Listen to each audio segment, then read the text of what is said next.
Last discussion क्या है अभी आपकी क्लास का? आई थिंक चंपारण सत्याग्रह। कुछ ये कंप्लीट हुआ या नहीं हुआ?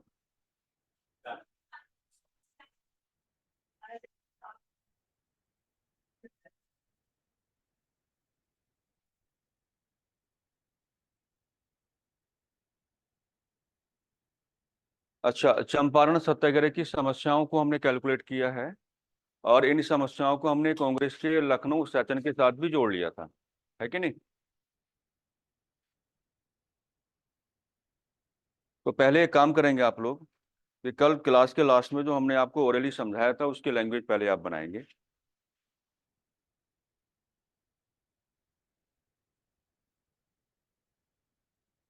मैंने सारी बातें आपको समझा तो दी है ना? है ना? ठीक है।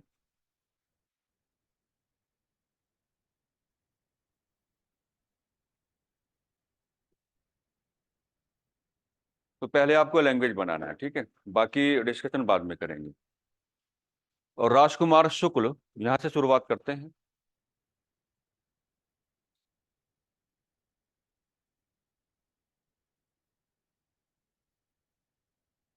है ना? लिखो, और राजकुमार शुक्ल। राजकुमार शुक्ल जो बिहार के किसानों के जाने माने नेता रहे। राजकुमार शुक्ल जो बिहार के किसानों के जाने माने नेता रहे।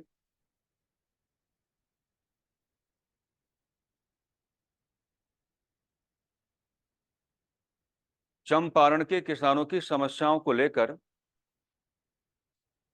चंपारण के किसानों की समस्याओं को लेकर। चंपारण के किसानों की समस्याओं को लेकर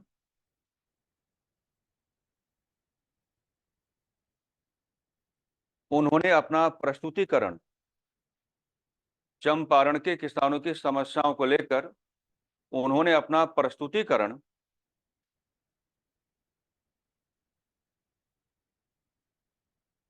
भारतीय राष्ट्रीय कांग्रेस के। भारतीय राष्ट्रीय कांग्रेस के। भारतीय राष्ट्रीय कांग्रेस के 1916 के लखनऊ अधिवेशन में किया। भारतीय राष्ट्रीय कांग्रेस के 1916 के लखनऊ अधिवेशन में किया।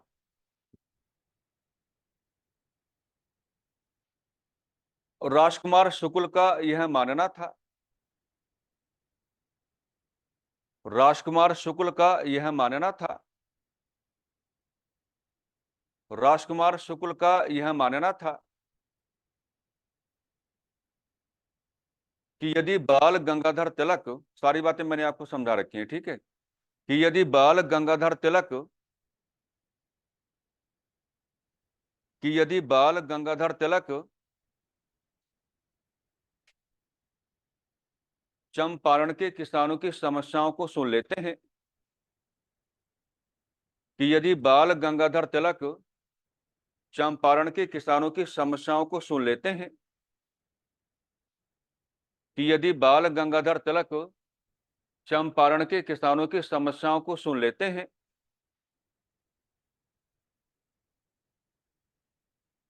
तब यहाँ के किसानों को न्याय मिल जाएगा। तब यहाँ के किसानों को न्याय मिल जाएगा। तब यहाँ के किसानों को न्याय मिल जाएगा।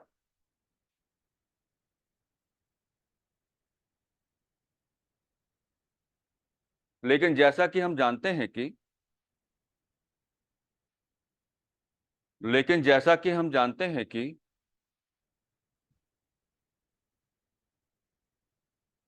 कांग्रेस के लखनऊ अधिवेशन में, मैंने कल आपको समझाया होगा सारी बातें, लेकिन जैसा कि हम जानते हैं कि कांग्रेस के लखनऊ अधिवेशन में बाल गंगाधर तिलक के पास जिम्मेदारियां बाल गंगाधर तिलक के पास जिम्मेदारियां काफी बड़ी मात्रा में दिखाई पड़ी। बाल गंगाधर तिलक के पास जिम्मेदारियां काफी बड़ी मात्रा में दिखाई पड़ी।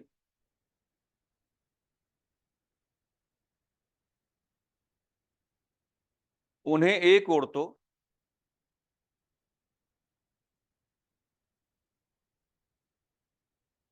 कांग्रेस के उदारवादियों तथा उग्रवादियों के मध्य उन्हें एक ओर तो कांग्रेस के उदारवादियों तथा उग्रवादियों के मध्य उन्हें एक ओर तो कांग्रेस के उदारवादियों तथा उग्रवादियों के मध्य एकता स्थापित करनी थी। उन्हें एक ओर तो कांग्रेस के उदारवादियों तथा उग्रवादियों के मध्य एकता स्थापित करनी थी।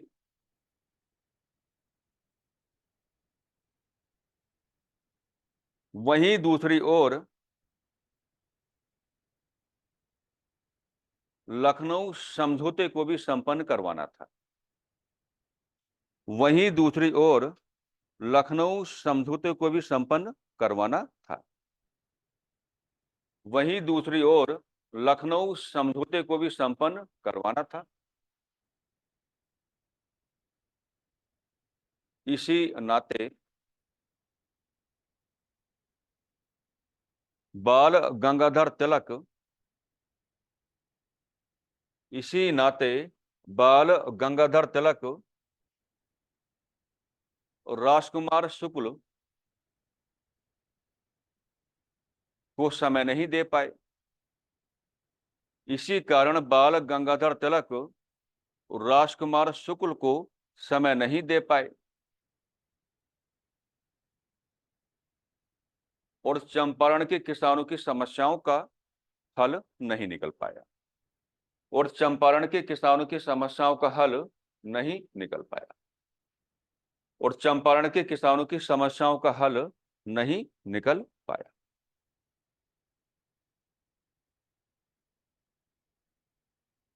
देखिए, कल की क्लास में आपने पूरा डिस्कशन कर लिया है, यानी कि चंपारण के किसानों की समस्या क्या है वो मैंने आपके माइंड में स्टैब्लिश कर दिया है। जो अभी लिखा रहा हूं ये ओरली कल मैं आपको समझा करके गया था। क्लियर है बातें? यानी कि मैंने आपको ये भी बताया होगा कि जो बातें मैं फिलहाल आपको लिखा रहा हूं या जो बातें कल मैंने ओरली आपको समझाने की कोशिश की होगी, ये राजकुमार शुक्ल की डायरी की ओर से बातें आ रही हैं। रामचंद्र गुहा, मैंने रेफरेंस आपको दिया होगा, उन्होंने अपनी किताब में, अपनी बुक में राजकुमार शुक्ल की जो डायरी है उसको अंकित किया है और ये सारी बातें राजकुमार शुक्ल की डायरी की ओर से ही आ रही हैं। यहाँ राजकुमार शुक्ल का मानना यह है कि चंपारण के किसानों के साथ जो कुछ भी हो रहा है, जो मैंने कल आपको समझाया था, अगर हम इसको कांग्रेस के अंदर उठा दें, यानी कि चंपारण के किसानों की समस्याओं का प्रस्तुतिकरण अगर हम कांग्रेस के सामने कर देते हैं, तो कांग्रेस अपने आप में उस समय एक ऐसा मंच बना हुआ है कि कांग्रेस चंपारण के किसानों की समस्याओं को एक्सेप्ट करने के बाद ब्रिटिश सरकार के साथ कोई भी पॉजिटिव कम्युनिकेशन कर सकता है। मामला 1916 का है। एक व्यक्ति बिहार के चंपारण से उठा है और बिहार के चंपारण से उठ करके कांग्रेस के लखनऊ सेशन में अपना प्रस्तुतिकरण कराया है और राजकुमार शुक्ला के दिमाग में एक ही बात है कि चंपारण के किसानों की समस्याओं को अगर मुझे किसी के सामने रखना है तो कौन है? बीजी तिलक। ऐसा इसलिए उन्होंने माना है कि मैंने कल ही आपको बताया होगा कि बीजी तिलक इस समय कांग्रेस के कद्दावर नेता हैं। यानी कि कांग्रेस के अंदर अगर इस समय कोई मुख्य नेतृत्वकर्ता आपको मिलेगा तो नाम क्या है? बीजी तिलक। लखनऊ सेशन में आते हैं और ऐसा नहीं कि लखनऊ सेशन में आने के बाद राजकुमार शुक्ला की कोई भी मीटिंग बीजी तिलक के साथ नहीं हुआ, बिल्कुल हुआ है। राजकुमार शुक्ला ने बीजी तिलक के सामने चंपारण के किसानों की समस्याओं को रखने की कोशिश भी की है, लेकिन बीजे तिलक साहब ने बताया कि भाई देखिए, ऐसा है कि इस समय मैं आपकी समस्याओं को एक्सेप्ट नहीं कर पाऊंगा, क्योंकि आप पहले भी इस टॉपिक को डिस्कस कर चुके हैं। कांग्रेस के 1916 के लखनऊ अधिवेशन में कई सारे काम हो रहे थे, यानी कि कांग्रेस के उदारवादी और उग्रवादी दोनों को एक करना था और कांग्रेस के उदारवादी तथा उग्रवादी दोनों को एक करने के बाद एक कांग्रेस आपको बनानी थी। कांग्रेस के मध्य आपको एकता स्थापित करनी थी। फिर उस कांग्रेस का एक लखनऊ पैक्ट होना था, किसके साथ? मुस्लिम लीग के साथ। तो बीजी तिलक के पास जिम्मेदारियां काफी ज्यादा बढ़ी हुई रही, इसी नाते वो चंपारण के किसानों की समस्याओं को ऑब्जर्व नहीं कर पाए। उन्होंने कहा कि बाद में देखेंगे, या अभी मेरे पास समय नहीं। इसके बाद की घटना मैंने आपको कल बताया होगा कि राजकुमार शुक्ला कहते हैं कि मुझे काफी नाराजगी हुई। भाई, हम बिहार के चंपारण से उठे हैं और कांग्रेस के लखनऊ सेशन में अपना प्रस्तुतिकरण कराया है, और बीजे तलब को अपने दिमाग में रख करके आए हैं, और उन्होंने हमें समय नहीं दिया। इस नाते हम क्या हुए, डिससेटिस्फाइड हो गए। लेकिन कांग्रेस के लखनऊ सेशन में महात्मा गांधी क्या रहे, अवेलेबल रहे। और राजकुमार शुक्ला ने खुद इन बातों को माना है कि जैसे ही मेरा ध्यान महात्मा गांधी पर गया, तो मेरे दिमाग में उनकी राजनीतिक विरासत आ गई। और यहाँ राजनीतिक विरासत का मतलब क्या है कि अरे ये तो वही व्यक्ति है, ये तो वही व्यक्ति है, वही व्यक्तित्व है जिसने दक्षिण अफ्रीका में ब्रिटिश सरकार को चैलेंज दिया, चुनौती देने का काम किया। और वहां जो हमने पढ़ा था पहले, रजिस्ट्रेशन एक्ट जैसी व्यवस्था, उसकी खिलाफत करते हुए अपने राजनीतिक जीवन का पहला सत्याग्रह चलाया। और वहीं पर क्या है, 1908 में पहली बार जेल में भी गए। राजकुमार शुक्ला ने without any hesitation Mahatma Gandhi को अप्रोच करने की बात की। और महात्मा गांधी के बारे में भी कल मैंने आपको बताया होगा कि महात्मा गांधी ने राजकुमार शुक्ला की जो समस्या है, या चंपारण के किसानों की जो समस्या है, उसको एक्सेप्ट नहीं किया। महात्मा गांधी भी क्या कह देते हैं कि भाई समय हमारे पास नहीं। इवन कल की क्लास में हमने ये भी डिस्कस किया होगा कि जब महात्मा गांधी कांग्रेस के लखनऊ सेशन के समापन के बाद कानपुर की ओर बढ़ते हैं, तो राजकुमार शुक्ला उनका पीछा कानपुर तक करते हैं, और ये बात कहते रहते हैं कि आपको समय देकर के एक बार चंपारण के किसानों की समस्याओं को सुन लेना चाहिए। लेकिन उस समय महात्मा गांधी चंपारण के किसानों की समस्याओं को नहीं सुन पाए। कहते हैं ना कि नियति में जो कुछ है और जैसे लिखा हुआ है, वो बिल्कुल उसी प्रकार से होता है। राजकुमार शुक्ला ने 1916 में दो लोगों को अप्रोच करने की बात की, और दोनों लोगों ने राजकुमार शुक्ला को टाइम देने का कार्य नहीं किया। अगला पैराग्राफ बनाएंगे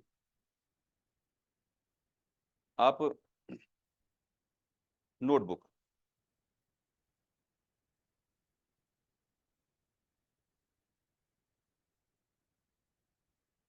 थोड़ा स्पीड मेंटेन करना है। अच्छा, पंजाब से हैं आप, वेरी गुड। तो आई थिंक आपका मीडियम तो फिर इंग्लिश होगा।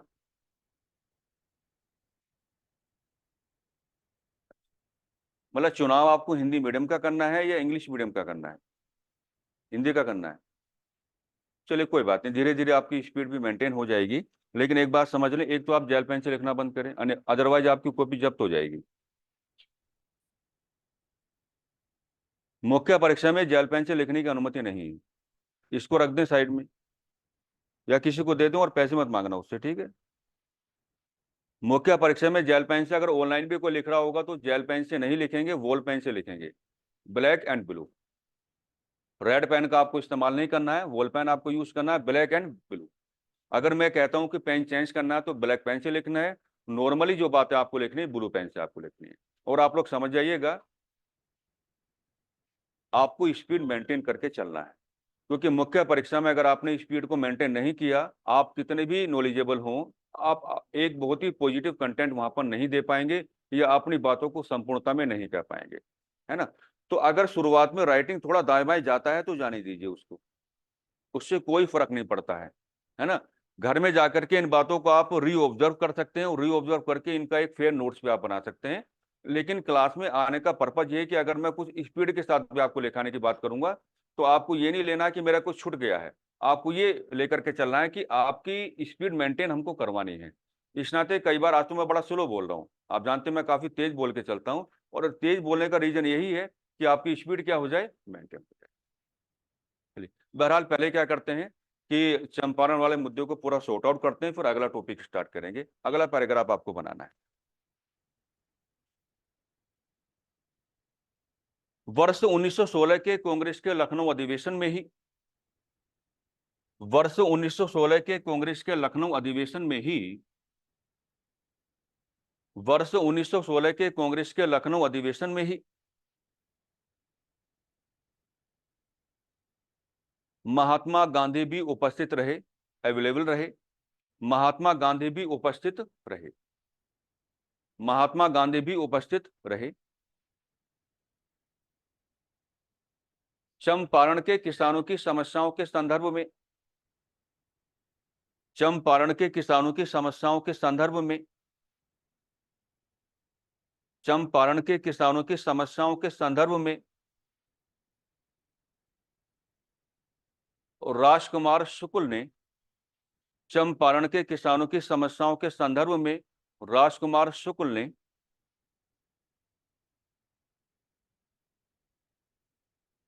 महात्मा गांधी से मुलाकात की, महात्मा गांधी से मुलाकात की।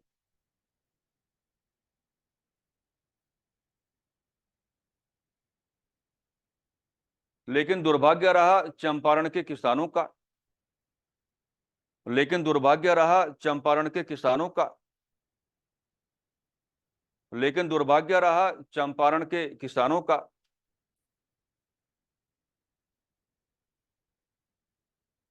कि महात्मा गांधी भी राजकुमार शुक्ल को, कि महात्मा गांधी भी राजकुमार शुक्ल को अपना समय नहीं दे पाए, अपना समय नहीं दे पाए। मार्च 1917 में, 1917, मार्च 1917 में महात्मा गांधी को चंपारण के किसानों की समस्याएं याद आईं, चंपारण के किसानों की समस्याएं याद आईं, चंपारण के किसानों की समस्याएं याद आईं। याद किसकी ओर से आई? राजकुमार शुक्ला की ओर से। चंपारण के किसानों की समस्याएं याद आईं। प्रतिफल महात्मा गांधी ने, प्रतिफल महात्मा गांधी ने, प्रतिफल महात्मा गांधी ने चंपारण की यात्रा पर जाने का, प्रतिफल महात्मा गांधी ने चंपारण की यात्रा पर जाने का, प्रतिफल महात्मा गांधी ने चंपारण की यात्रा पर जाने का संकल्प लिया, प्रतिफल महात्मा गांधी ने चंपारण की यात्रा पर जाने का संकल्प लिया। लेकिन सरकार ने अपने द्वारा जारी किए गए एक आदेश के माध्यम से, लेकिन सरकार ने अपने द्वारा जारी किए गए एक आदेश के माध्यम से, लेकिन सरकार ने अपने द्वारा जारी किए गए एक आदेश के माध्यम से, अपने द्वारा जारी किए गए एक आदेश के माध्यम से महात्मा गांधी के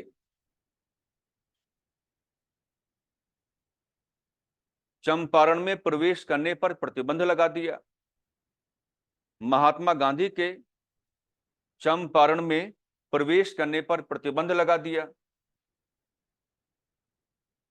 महात्मा गांधी के चंपारण में प्रवेश करने पर प्रतिबंध लगा दिया। लेकिन लेकिन डॉक्टर राजेंद्र प्रसाद,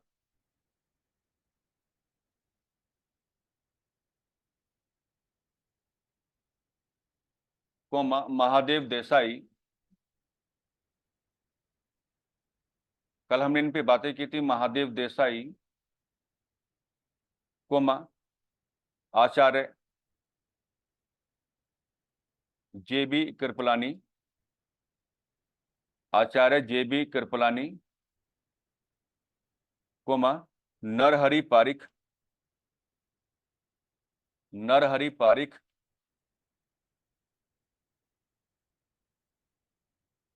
डॉक्टर राजेंद्र प्रसाद, महादेव देसाई, आचार्य जेबी कृपलानी, नरहरि पारिख जैसे लोगों का क्षेत्रीय सहयोग महात्मा गांधी को प्राप्त हुआ, जैसे लोगों का क्षेत्रीय सहयोग महात्मा गांधी को प्राप्त हुआ, जैसे लोगों का क्षेत्रीय सहयोग महात्मा गांधी को प्राप्त हुआ। Next paragraph. Next paragraph. British सरकार की ओर से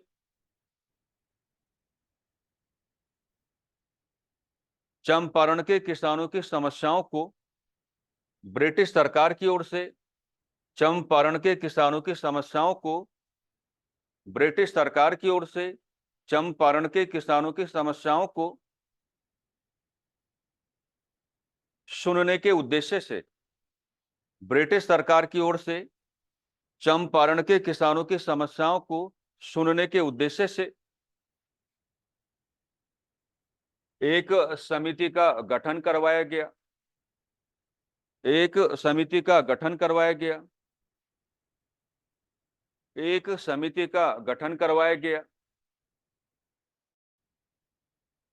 महात्मा गांधी इस समिति के सदस्य रहे। महात्मा गांधी इस समिति के सदस्य रहे।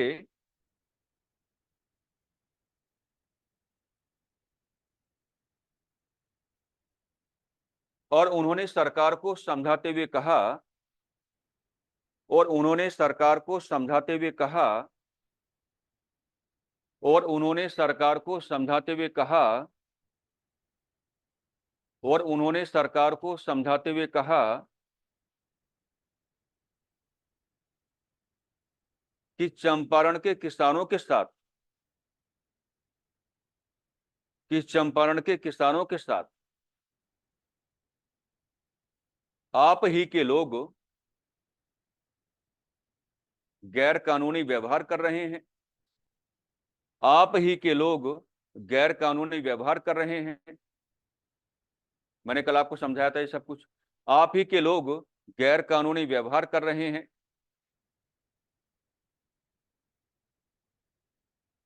गैर कानूनी तरीके से धन की वसूली कर रहे हैं। गैर कानूनी तरीके से धन की वसूली कर रहे हैं। गैर कानूनी तरीके से धन की वसूली कर रहे हैं।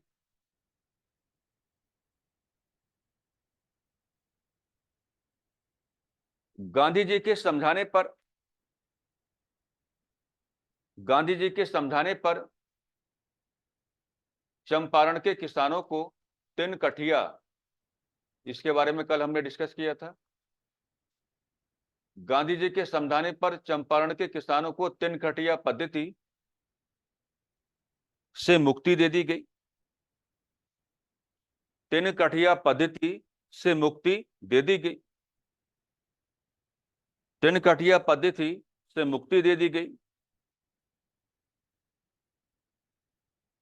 और गैर कानूनी तौर पर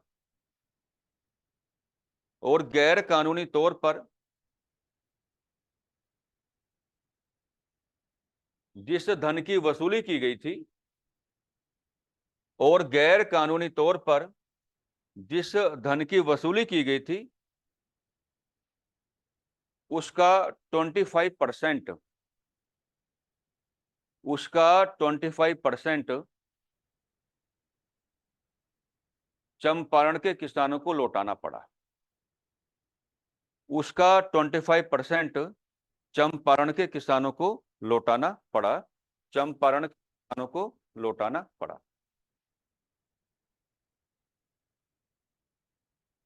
नोट बनाएंगे, एनओटी नोट। नोट बड़ा इंपॉर्टेंट है, कई बार आपकी परीक्षाओं में कैलकुलेट होता रहता है नोट। बिहार के चंपारण में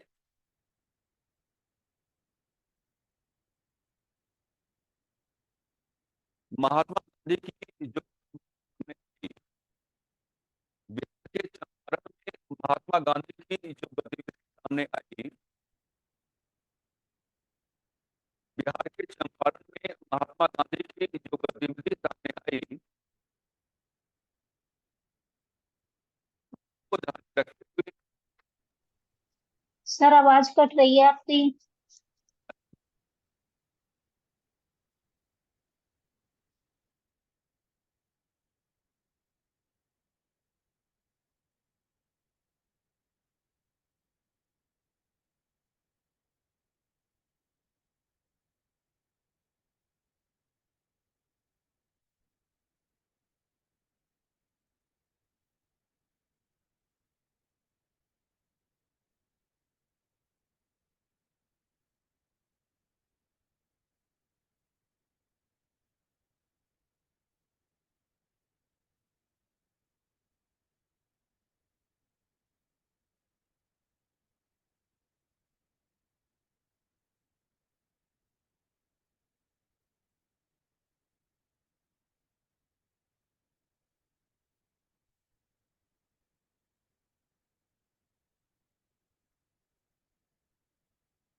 अच्छा, अभी बताना, अभी कोई समस्या है?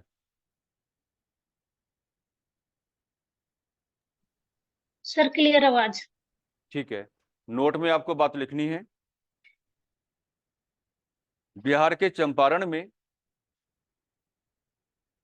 गांधी जी की जो भी गतिविधि सामने आई, उसी को ध्यान में रखते हुए उसी को ध्यान में रखते हुए रविंद्रनाथ टैगोर ने उन्हें उसी को ध्यान में रखते हुए रविंद्रनाथ टैगोर ने उन्हें रविंद्रनाथ टैगोर ने उन्हें महात्मा की उपाधि दी। उसी को ध्यान में रखते हुए रविंद्रनाथ टैगोर ने उन्हें महात्मा की उपाधि दी। महात्मा की उपाधि दी। साथ ही साथ एक नाम मैंने कल आपको बताया होगा, साथ ही साथ एनजी रंगा, साथ ही साथ एनजी रंगा, साथ ही साथ एनजी रंगा ने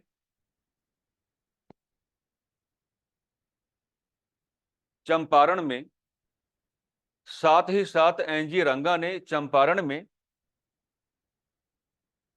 महात्मा गांधी ने जो सत्याग्रह चलाया था, साथ ही साथ एनजी रंगा ने चंपारण में महात्मा गांधी ने जो सत्याग्रह चलाया था, उसकी आलोचना करते हुए कहा उसकी आलोचना करते हुए कहा उसकी आलोचना करते हुए कहा कि गैर कानूनी तौर पर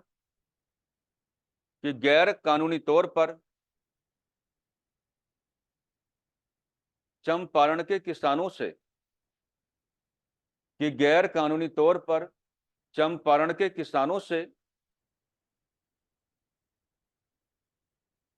जिस धन की वसूली की गई जिस धन की वसूली की गई उसका केवल 25% ही वापस हुआ है। उसका केवल 25% ही वापस हुआ है।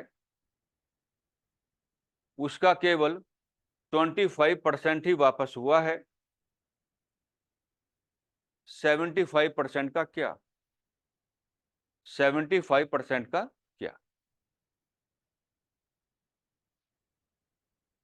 हालांकि कल हमने इस पे डिस्कशन कर लिया था, इसकी लैंग्वेज तो मुझे आपको देनी थी, इस नाते आज शुरुआत में मुझे आके ही लिखाना पड़ा।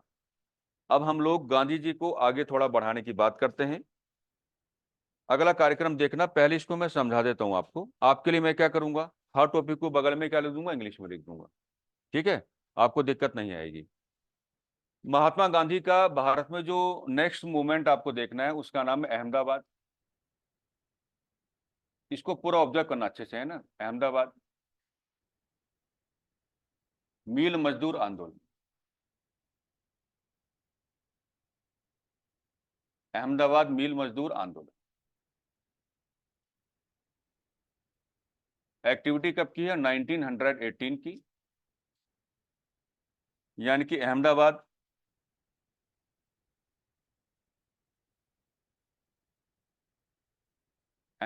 मील स्ट्राइक। अहमदाबाद मील मजदूर आंदोलन। बातचीत नहीं भी आपस में, है ना, शांति बना के रखो। अहमदाबाद मील मजदूर आंदोलन एक्टिविटी कब की है? 1918 की। ठीक है, चंपारण के बाद आपको यह डिस्कस करना होता है, और मैंने पहले ही आपको बताया था, एक क्लास में मैंने पूरा आपको गाइड कर रखा है कि अगर चंपारण सत्याग्रह की बात आप करेंगे, अहमदाबाद मील मजदूर आंदोलन की बात आप करेंगे, या खेड़ा सत्याग्रह की बात आप करेंगे, ये भारत में महात्मा गांधी के मास मूवमेंट्स नहीं है, बल्कि क्या खाली क्या है, आंदोलन है, छोटी मोटी एक्टिविटीज हैं। और छोटी मोटी एक्टिविटीज के बिहार पर ही महात्मा गांधी ने भारतीय राष्ट्रीय आंदोलन के ग्राउंड पर, भारतीय राष्ट्रीय आंदोलन में कहता हूं तो मतलब क्या होता है कि ब्रिटिश शासनकाल में सरकार के शोषणकारी चेहरे को पहचानते हुए हम भारतीयों ने जो भी एक्टिविटी चलाई हैं, जब आप उनको डिस्कस करने की बात करते हो तो हिंदी में क्या कहते हैं, भारतीय राष्ट्रीय आंदोलन, और इंग्लिश में क्या कहते हैं, इंडियन नेशनल मूवमेंट। तो ये जो आप रेफरेंस उठाते हो ना कि चंपारण में कुछ हुआ है या अहमदाबाद में कुछ हुआ है या खेड़ा में कुछ हुआ है, ये भारत में महात्मा गांधी की मास एक्टिविटीज नहीं है, बल्कि इनको खाली क्या मान के चलेंगे, मूवमेंट मान के चलेंगे। और आपको ये बता के चलना पड़ेगा कि इन्हीं के बिहाफ पे महात्मा गांधी ने भारतीय राष्ट्रीय आंदोलन के ग्राउंड पर अपनी इंडिविजुअलिटी, यानी कि अपनी इंडिविजुअल जो पावर है उसको इस्टेब्लिश करने का काम किया है। कल हमने इस पर डिस्कशन किया भी था। अहमदाबाद में क्या चल रहा है, पहली बात तो ये देखो, अहमदाबाद में जो मिल आपको नजर आएंगे टेक्सटाइल मिल है। कपड़ा उद्योग की बात आपको करना है, टेक्सटाइल मिल, टेक्सटाइल मिल, पहली बात। अब समझो मेरी बातों को, लैंग्वेज हम आपको दे देंगे, आपको केवल बात को समझना है। 1918 में चल के आ रहा है, देखिए 1918 में ये चल रहा है कि अगर हम अहमदाबाद की बात करें तो अहमदाबाद में एक नेचुरल कैलेमिटी है, एक प्राकृतिक आपदा है। अहमदाबाद में जो रेफरेंस आपको उठाना है, एक नेचुरल कैलेमिटी यानी कि एक प्राकृतिक आपदा का रेफरेंस आपको उठाना है। और ये जो प्राकृतिक आपदा है एक पैंडेमिक के रूप में है, इसको कहते हैं प्लेग। यानी कि कंडीशन आपको ये बनानी है कि अगर आप 1918 के समय को कैलकुलेट करने की बात करोगे तो गुजरात के अहमदाबाद में जो प्लेग है ये एक पैंडेमिक के रूप में, महामारी के रूप में, एक प्राकृतिक आपदा के रूप में आ गया है। और कपड़ा उद्योगों में जो कार्य करने वाले वर्कर्स हैं, यानी कि कपड़ा उद्योगों में जो कार्य करने वाले मजदूर हैं, उनको प्लेग बोनस दिया जा रहा है। किसकी ओर से? मिल मालिकों की ओर से।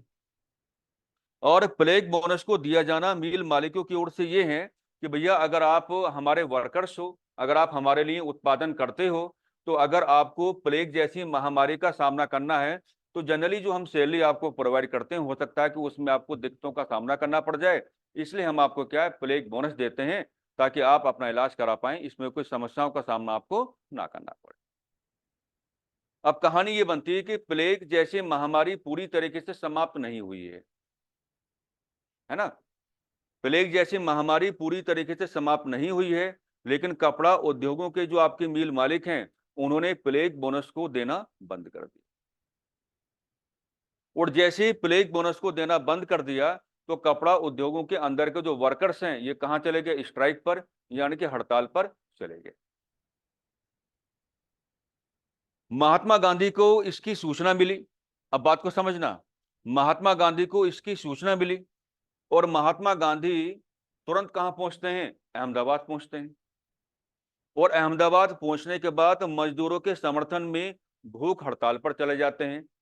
और ये जो भारत में महात्मा गांधी की भूख हड़ताल है 1918 वाली, ये भारत में उनकी क्या है? पहली भूख हड़ताल है, फर्स्ट हंगर स्ट्राइक है। किसकी? महात्मा गांधी की। सवाल आता है अब इसमें देखिए कितना नाटकीय ढंग से आपके हिस्ट्री में इस बात को लिखा गया है कि मैंने बताया कि कपड़ा उद्योग है, लेकिन कपड़ा उद्योग तो बहुत सारे रहे होंगे, है ना। तो आपकी हिस्ट्री जो है एक कपड़ा उद्योग को कैलकुलेट करता है, यानी कि ओनली आपको क्या दिखाना है? वन इंडस्ट्री आपको यहाँ पे दिखाना है, वन इंडस्ट्री आपको दिखाना है, टेक्सटाइल इंडस्ट्री। बात को समझो। और इस टेक्सटाइल इंडस्ट्री के जो ओनर हैं इनका नाम क्या है? अंबालाल साराभाई। बात को आप समझो जरा, क्या नाम है? अंबालाल साराभाई, अंबालाल साराभाई। और अंबालाल साराभाई के साथ आपको जोड़ के क्या चलना है? अनुसुईया बेन। ये नाम कई बार पीसीएस की परीक्षाओं में उठा है, अनुसुईया बेन। ठीक है। अब मुझे आपको यहाँ पे समझाना है कि हमें एग्जाम्पल में क्या लेना पड़ेगा? केवल एक ही मील को आपको लेकर के चलना पड़ेगा, नोट डाउन कुछ ना करें, हम खुद लिखवाएंगे आपको। यहाँ जो अंबालाल साराभाई हैं, मजे की बात क्या है कि महात्मा गांधी के अच्छे दोस्त हैं। और यहाँ पर जो अनुसुईया बेन है, ये अंबालाल साराभाई की क्या है? बहन है, सिस्टर है।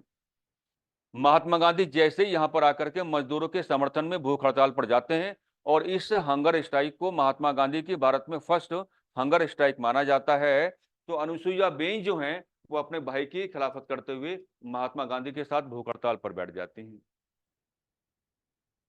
एक राइटर आते हैं सुमित सरकार, मार्क्सिस्ट हैं, मार्क्सवादी हैं। वो अहमदाबाद मिल स्ट्राइक को लेकर के महात्मा गांधी को काफी घेरते हैं कि सब कुछ बड़े ही नाटकीय ढंग से हो रहा है। ओनर आपका मित्र है और ओनर की बहन को आप अपने साथ ले लेते हैं, भूख हड़ताल पे आप चले जाते हैं। ये सब कुछ क्या है? नाटकीय ढंग से हो रहा है। लेकिन आपको मार्क्सवादी तो नहीं बनना है, आपको जो जो जानकारी यहाँ पर है वो तमाम प्रकार की जानकारी उठानी है और उनको एग्जामिनेशन ओरिएंटेड आपको बनाना है, ताकि आप अपनी परीक्षाओं में इजीली अपने आप को सस्टेन करा पाए। बहरहाल, अंबालाल साराभाई की खिलाफत महात्मा गांधी यहाँ पे कर रहे हैं, मजदूरों का समर्थन महात्मा गांधी यहाँ पे कर रहे हैं, और जो भूख हड़ताल की है उस भूख हड़ताल में अपने ही भाई की खिलाफत करते हुए अनुसुईया बेन महात्मा गांधी का समर्थन कर रही हैं। इस भूख हड़ताल का निष्कर्ष इस रूप में सामने आया कि जो आपके टेक्सटाइल जो मिल हैं, जो आपके टेक्सटाइल जो आपकी इंडस्ट्रीज हैं, उनके मालिकों ने फाइनली ये बात मानी कि भाई हम एक काम करेंगे, जब तक कि प्लेग समाप्त नहीं हो पाता तब तक हम क्या करेंगे, 35% जो है ये प्लेग बोनस क्या रहेगा, जारी रहेगा। यानी कि अहमदाबाद में जब तक अंतिम रूप से प्लेग जैसी महामारी का प्रभाव समाप्त नहीं हो जाता है, कपड़ा उद्योग के मालिक इस बात को मान लेते हैं, हम अपने वर्कर्स को, अपने मजदूरों को 35% क्या देंगे, प्लेग बोनस देते रहेंगे। पहले तो आपको क्या इतना नोट डाउन करके चलना है।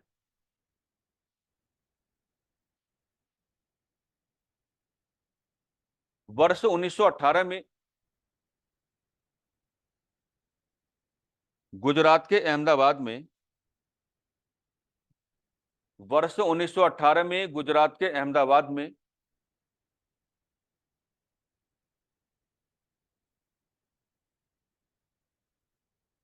प्लेग एक महामारी के रूप में सामने आया। प्लेग एक महामारी के रूप में सामने आया। प्लेग एक महामारी के रूप में सामने आया। प्लेग एक महामारी के रूप में सामने आया। कपड़ा उद्योगों के मिल मालिकों ने, कपड़ा उद्योगों के मिल मालिकों ने, कपड़ा उद्योगों के मिल मालिकों ने, कपड़ा उद्योगों के मिल मालिकों ने अपने ही मजदूरों को, कपड़ा उद्योगों के मिल मालिकों ने अपने ही मजदूरों को प्लेग बोनस देना प्रारंभ कर दिया। प्लेग बोनस देना प्रारंभ कर दिया। प्लेग बोनस देना प्रारंभ कर दिया। लेकिन प्लेग जैसी महामारी का प्रभाव, लेकिन प्लेग जैसी महामारी का प्रभाव, लेकिन प्लेग जैसी महामारी का प्रभाव अभी पूरी तरह समाप्त हुआ नहीं था। लेकिन प्लेग जैसी महामारी का प्रभाव अभी पूरी तरह समाप्त हुआ नहीं था। लेकिन प्लेग जैसी महामारी का प्रभाव अभी पूरी तरह समाप्त हुआ नहीं था। मिल मालिकों ने प्लेग बोनस देना बंद कर दिया। मिल मालिकों ने प्लेग बोनस देना बंद कर दिया। मिल मालिकों ने प्लेग बोनस देना बंद कर दिया। प्रतिफल, प्रतिफल, प्रतिफल यानी कि as a result of it, प्रतिफल,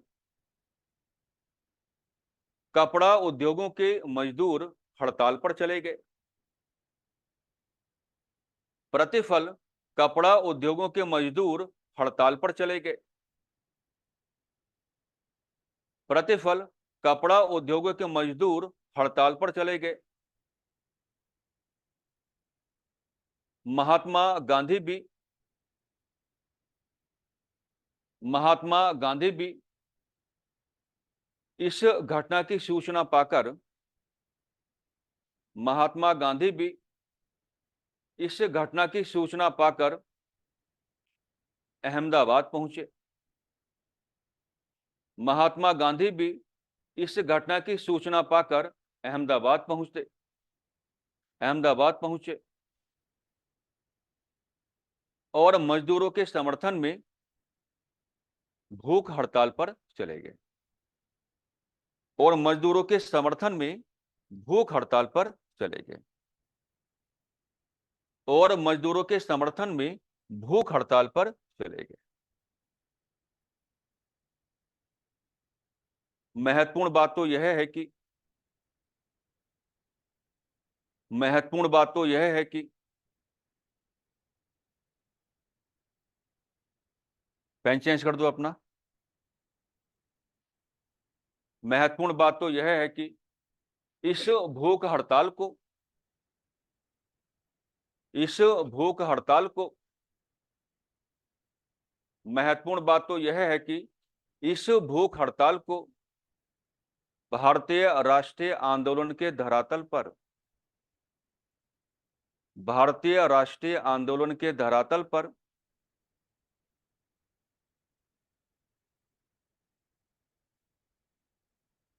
महात्मा गांधी की पहली भूख हड़ताल माना गया।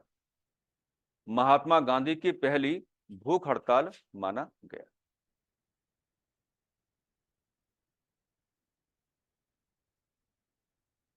पैराग्राफ चेंज करेंगे अब आप अपना। हाँ जी, नहीं नहीं, पेन चेंज नहीं। अब आप कोई भी पेन से लिखेंगे, पैराग्राफ चेंज करेंगे। लिखेगा, अहमदाबाद मिल मजदूर आंदोलन के दौरान अहमदाबाद मिल मजदूर आंदोलन के दौरान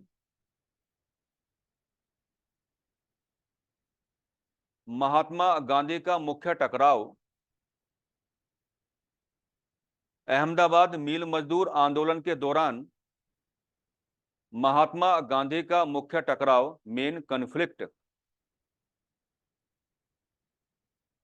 महात्मा गांधी का मुख्य टकराव अंबालाल साराभाई के साथ हुआ।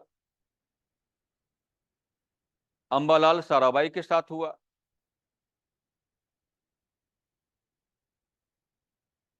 अंबालाल साराभाई के साथ हुआ।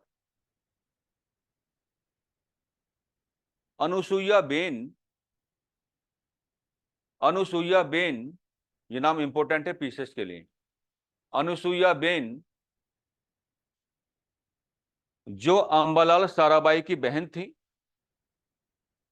अनुसुईया बेन जो अंबालाल साराभाई की बहन थी। अनुसुईया बेन जो अंबालाल साराभाई की बहन थी, वो महात्मा गांधी की भूख हड़ताल में वो महात्मा गांधी की भूख हड़ताल में उनका सहयोग कर रही थी। वो महात्मा गांधी की भूख हड़ताल में उनका सहयोग कर रही थी। वो महात्मा गांधी की भूख हड़ताल में उनका सहयोग कर रही थी। कुल मिलाकर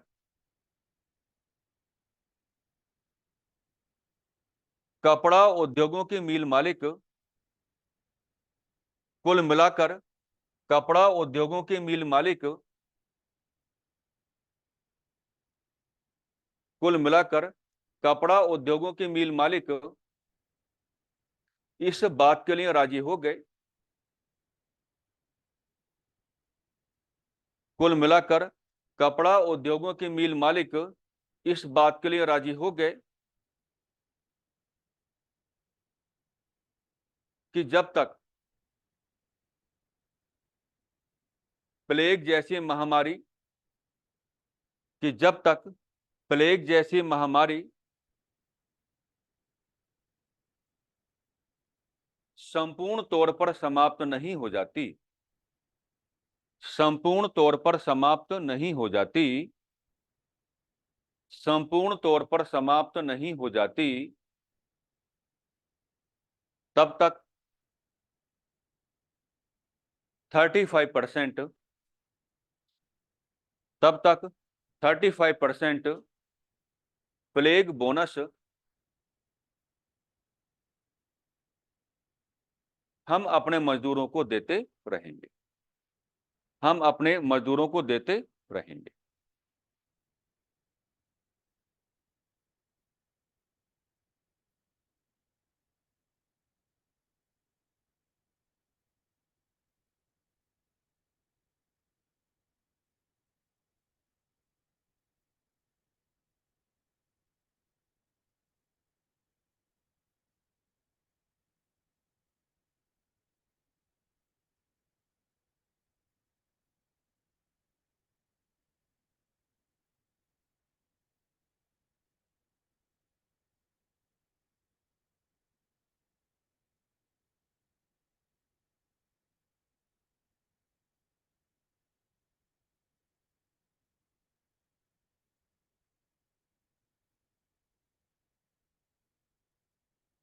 सर आपकी आवाज नहीं आ रही।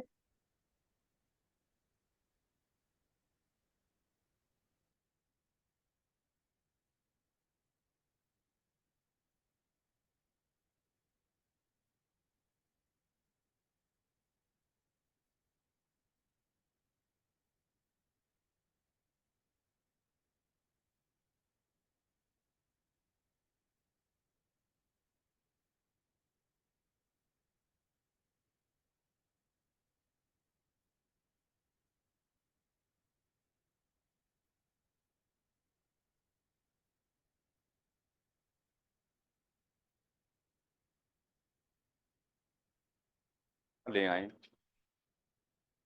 है ना, लुसेंट पढ़ना छोड़ दें। हालांकि आप लोग मेरी बात मानोगे तो नहीं, क्योंकि ये बात तो पिछले 15 साल से मैं समझा रहा हूं, लेकिन आज ने किसी ने लुसेंट पढ़ना छोड़ा नहीं है, लुसेंट में कुछ रखा नहीं है। अच्छी किताबें पढ़ो, अपने व्यक्तित्व को, अपनी सोच को, अपने व्यवहार को एक विचारधारा दो, है ना। हालांकि आपको समाजवादी बनने में कोई दिक्कत नहीं होनी चाहिए। तो आगे जो मैं आपको पढ़ाने जा रहा हूं उसके लिए यह डिस्कशन जरूरी हो जाता है। समाजवादी बनने में कोई दिक्कत नहीं होती है, हाँ मार्क्सवादी बनने में दिक्कत हो जाती है, क्योंकि जो आपका मार्क्सिज्म है, जो मार्क्सवाद है, वो बहुत दूर की यात्रा है और बहुत अलग प्रकार की यात्रा है। आपको हम पढ़ाएंगे, आपके यहाँ पर इथिक्स है ना सिलेबस में, इथिक्स, इथिक्स में आपको समाजवाद मार्क्सवाद की गहरी यात्राएं हम आपको कराएंगे, बहुत गहरी यात्रा। जनरली इतना समझो कि मान लीजिए मैंने आपसे क्वेश्चन पुटअप किया कि आप समाजवादी हैं, बस जैसे नोट में आंसर देना। अभी समाजवाद पता होगा तभी तो। आप समाजवादी हैं या नहीं हैं? पीछे आप समाजवादी हैं कि नहीं? बता नहीं सकते। चलिए हम आपके सामने, सभी के सामने एक कंडीशन रखते हैं। मान लीजिए आप किसी रोड से गुजर रहे हैं और रोड पर अचानक से आपने देखा किसी व्यक्ति का एक्सीडेंट हो गया है। आप रुकेंगे या आगे बढ़ेंगे? आपसे सवाल। आप समाजवादी हो गए। हर वो व्यक्ति समाजवादी है जो किसी अन्य व्यक्ति को परेशानी में देखने के बाद उसका सहयोग करने के उद्देश्य से 2 कदम आगे बढ़ा दे। और सहयोग करने की ये जो भावना होती है, इसमें मार्क्सिस्ट बहुत आगे चले जाते हैं।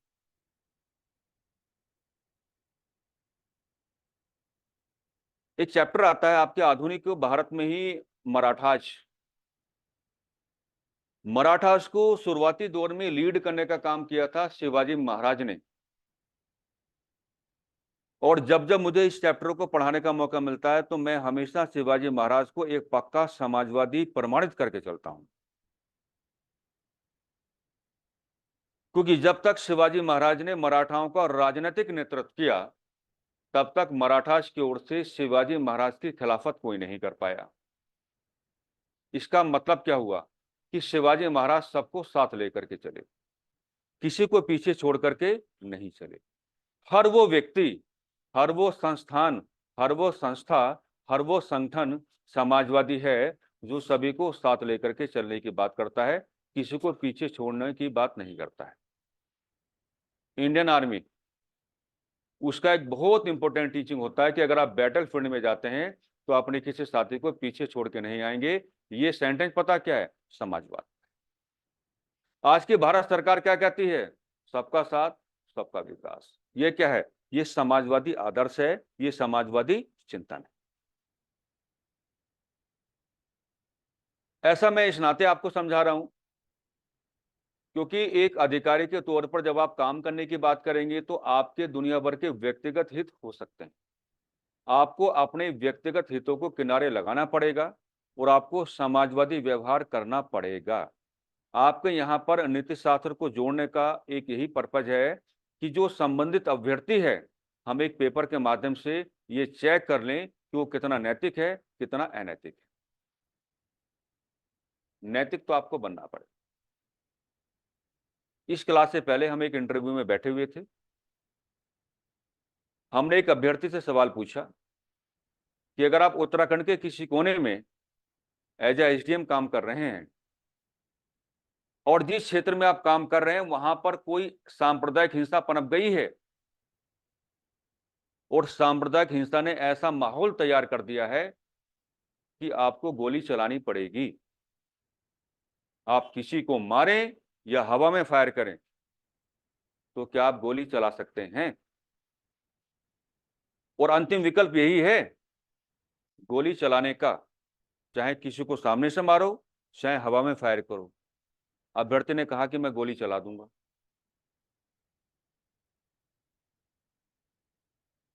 है ना, एक एसडीएम के रूप में आप गोली चलाने का अधिकार नहीं पाते हैं। अगर आप गोली चलाने की बात करेंगे तो पहले मजिस्ट्रेट से आपको क्या लेना पड़ेगा? परमिशन लेना पड़ेगा। तो अधिकारी वाला व्यक्तित्व तो अपने आप को दे करके चलो, और कम से कम समाजवादी तो बन ही जाओ, क्योंकि वहां तो आपको सबको साथ लेकर के चलना है, सबको इक्वली आपको ट्रीट करके चलना पड़ेगा, यही नियम है। वहां जाने के बाद बहुत सारी चीजों में परिवर्तन अवश्य हो जाते हैं, लेकिन नियम तो यही कहता है कि अधिकारी के तौर पर आपका व्यक्तित्व तो समाजवादी होना चाहिए। महात्मा गांधी पक्के समाजवादी थे। महात्मा गांधी पक्के समाजवादी थे। नीतीश शास्त्री की जब आप लोग यात्रा करेंगे तो महात्मा गांधी की समानता आपको कार्ल मार्क्स के साथ स्थापित करके चलनी पड़ेगी। महात्मा गांधी के राम राज्य के सिद्धांत को आपको मार्क्सिज्म के साथ जोड़ के आपको दिखाना पड़ेगा। बड़ी गहरी यात्राएं हैं और बड़ी प्यारी यात्राएं हैं और बड़ी पवित्र यात्राएं। यहां 1918 में महात्मा गांधी ने जो कुछ भी आकर के किया है, भूख हड़ताल की है या कपड़ा उद्योगों के मिल मालिकों को दबाव में लेकर के आए हैं, और फाइनली ये कहलवा दिया कि जब तक प्लेग जैसी महामारी संपूर्ण तौर पर समाप्त नहीं हो जाती तब तक मिल मालिक अपने ही वर्कर्स को, अपने ही मजदूरों को 35% का क्या देंगे? प्लेग बोनस देंगे। पहले मैं एक बात कर लेता हूं, उसके बाद में आप अपना सवाल दागना, कोई दिक्कत नहीं है। मैंने ये सब बातें क्यों की? क्योंकि जो आपका 1918 का, नोट कीजिएगा, अहमदाबाद, जो 1918 का अहमदाबाद मिल मजदूर आंदोलन है, अहमदाबाद मिल स्ट्राइक है, यहां गांधी जी एक सिद्धांत देने का कार्य करते हैं, एक प्रिंसिपल, एक सिद्धांत देने का कार्य करते हैं जो आपसे पूछा जाता है, और इस सिद्धांत को कहा जाता है साथियों ट्रस्टीशिप का सिद्धांत।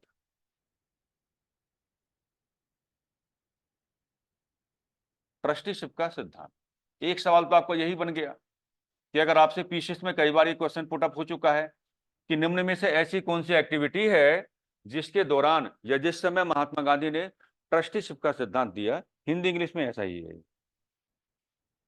तो 1918 का जो आपका अहमदाबाद मिल स्ट्राइक है, इसमें महात्मा गांधी एक सिद्धांत देकर के चलते हैं जिसका नाम क्या है?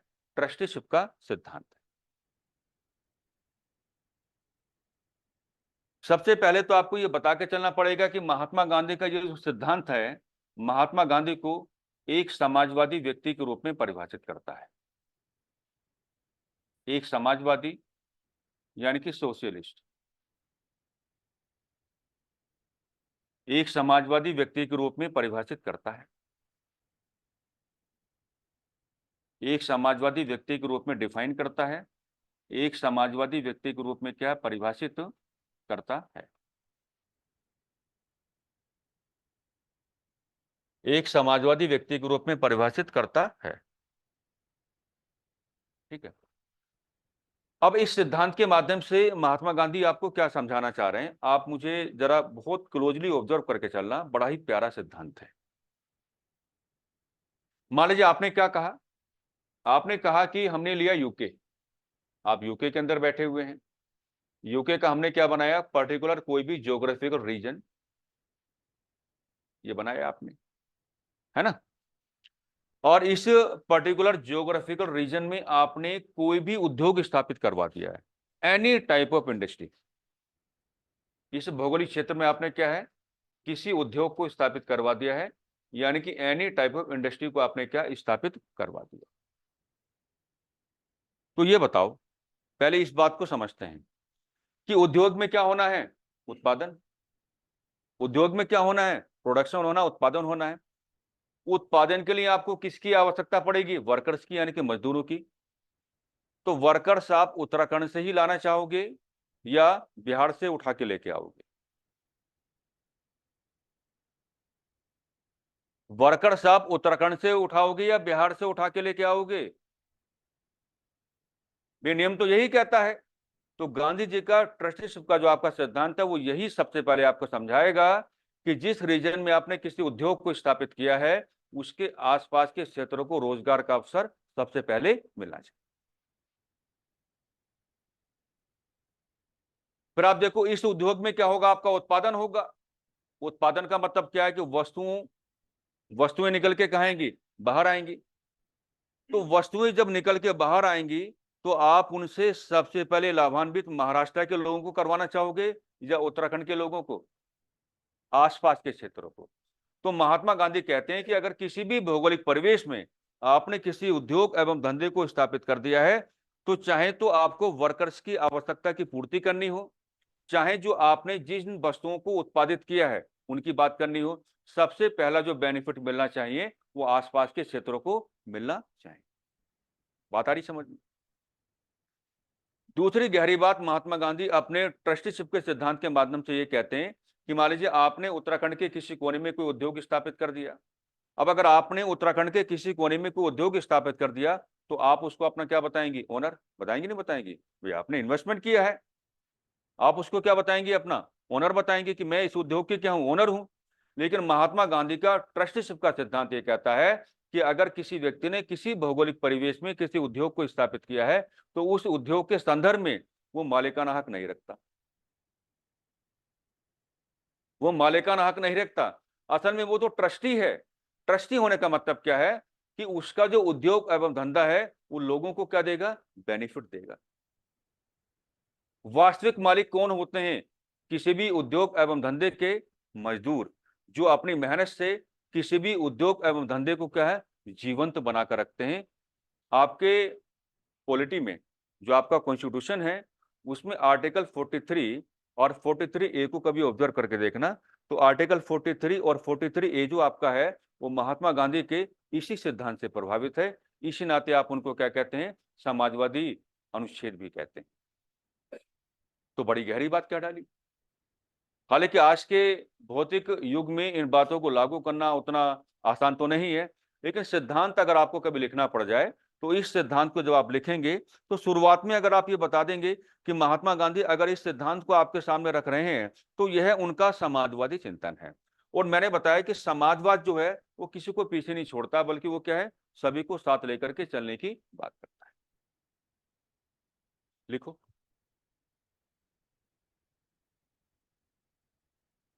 वर्ष 1918 के अहमदाबाद, वर्ष 1918 के अहमदाबाद मिल मजदूर आंदोलन के दौरान, वर्ष 1918 के अहमदाबाद मिल मजदूर आंदोलन के दौरान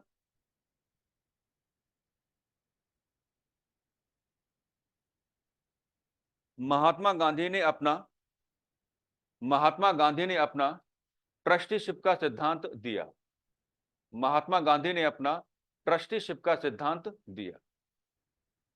महात्मा गांधी ने अपना ट्रस्टीशिप का सिद्धांत दिया।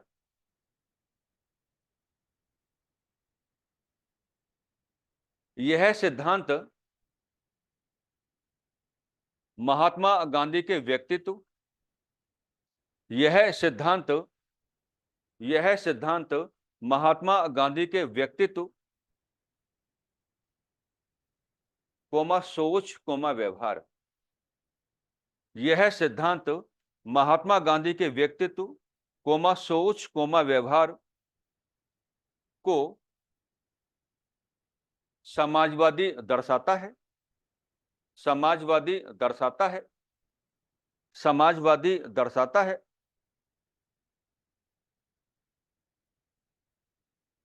इस सिद्धांत के माध्यम से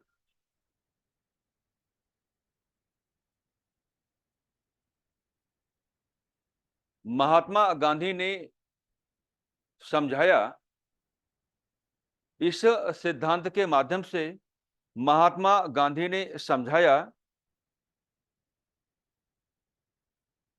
कि लोग उद्योग एवं धंधों के संदर्भ में कि लोग उद्योग एवं धंधों के संदर्भ में कि लोग उद्योग एवं धंधों के संदर्भ में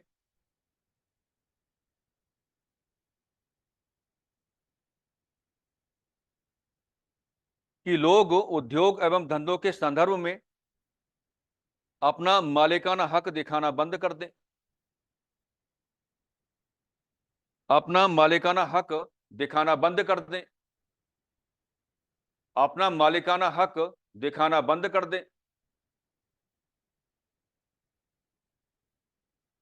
जिस भौगोलिक क्षेत्र में जिस भौगोलिक क्षेत्र में जिस भौगोलिक क्षेत्र में किसी भी उद्योग की स्थापना की गई है, जिस भौगोलिक क्षेत्र में किसी भी उद्योग की स्थापना की गई है, तब उसमें रोजगार का अवसर तब उसमें रोजगार का अवसर तब उसमें रोजगार का अवसर तब उसमें रोजगार का अवसर सबसे पहले आसपास के क्षेत्र के लोगों को मिलना चाहिए। सबसे पहले आसपास के क्षेत्र के लोगों को मिलना चाहिए।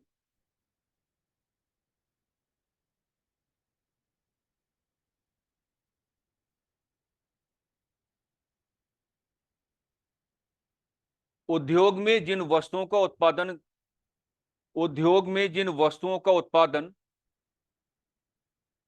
उद्योग में जिन वस्तुओं का उत्पादन होता है उद्योग में जिन वस्तुओं का उत्पादन होता है उद्योग में जिन वस्तुओं का उत्पादन होता है तब उनका प्रत्यक्ष लाभ तब उनका प्रत्यक्ष लाभ भी तब उनका प्रत्यक्ष लाभ भी सबसे पहले तब उनका प्रत्यक्ष लाभ भी सबसे पहले आसपास के क्षेत्र के लोगों को ही मिलना चाहिए।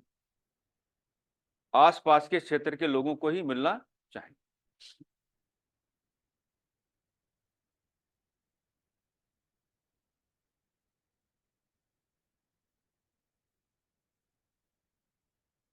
ठीक है जी, आप कुछ कह रहे थे, कुछ सवाल था आपका?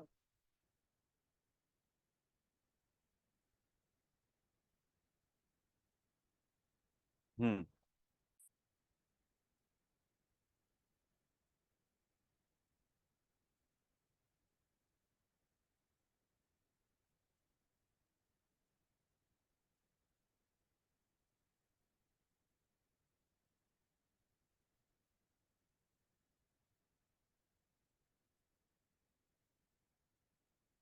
देखिए, पहली बात तो ये है,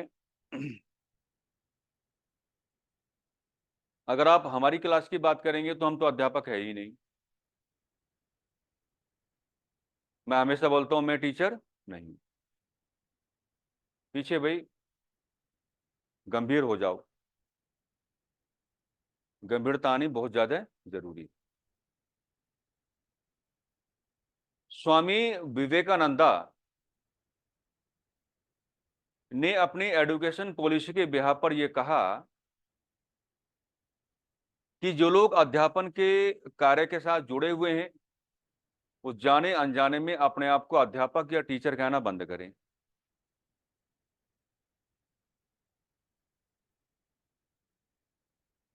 वो तो केवल विद्यार्थी को जागरूक करने का कार्य कर रहे हैं। विद्यार्थी का जो माइंड है ना, उस माइंड में वाइब्रेशन लाने का काम कर रहे हैं। किसी विषय वस्तु के संदर्भ में विद्यार्थी के माइंड को रिएक्टिव करने की बात कर रहे हैं। सारी ताकत किसके पास है? विद्यार्थी के पास है। सारी ताकत किसके पास है? विद्यार्थी के पास है। आप किसी किताब को पढ़ने की बात करेंगे, किताब को केवल ऐसा मान के चलें कि किताब केवल आपको डायरेक्शन दे रही है। मैं जो बातें क्लास में आकर के कर रहा हूं, असल में मैं कुछ बातें कर ही नहीं रहा हूं, क्योंकि मुझे पढ़ाने की आदत क्या है, मार्क्सिज्म के अकॉर्डिंग। अभी दरअसल मैं आपको तैयार कर रहा हूं। अभी गांधी जी की मास एक्टिविटीज आने दीजिए, तब हम क्या हैं या क्या विचारधारा है, उसका प्रस्तुतिकरण अपने आप ही आपके सामने हो जाएगा। बहरहाल आपको कुछ बातें समझा देते हैं। जब आप किसी किताब को पढ़ रहे हैं, तो किताब को पढ़ते समय आप केवल किताब को यह मान के चलें कि किताब आपको डायरेक्शंस दे रही है। क्या कहा? डायरेक्शन दे रही है।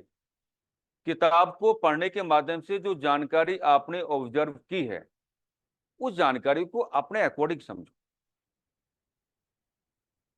जब तक उस जानकारी को आप अपने अकॉर्डिंग नहीं समझोगे, तब तक मजा नहीं आएगा। कल एक क्लास में हम पॉलिटी पढ़ा रहे थे, समवर्ती सूची को यह समझाने के लिए कि आपने इसको ऑस्ट्रेलिया के संविधान से क्यों उठाया, हमको 1.5 घंटा लग गया, लेकिन हम समझा के माने। मेन चीज क्या है? कॉन्सेप्ट। और किसी भी क्लास का मेन ऑब्जेक्टिव यही होता है कि हम जो भी कोई डिस्कशन आपके सामने कर रहे हैं, उसमें बातें आपको रटाई ना जाएं, बातें आपको समझाई जाएं। आप कुछ सीखने आए हैं, तो सीखने की जो मनोवृत्ति आपकी है वो होनी चाहिए, और हमारा जो अध्यापन करने का कार्य है, उसका भी उद्देश्य यही होना चाहिए कि आपको कुछ सिखाया जाए। रही बात विचारधारा की, आपने सही कहा कि अध्यापन करते समय कोई भी व्यक्ति अपनी विचारधारा को आधार तो बना ही लेता है,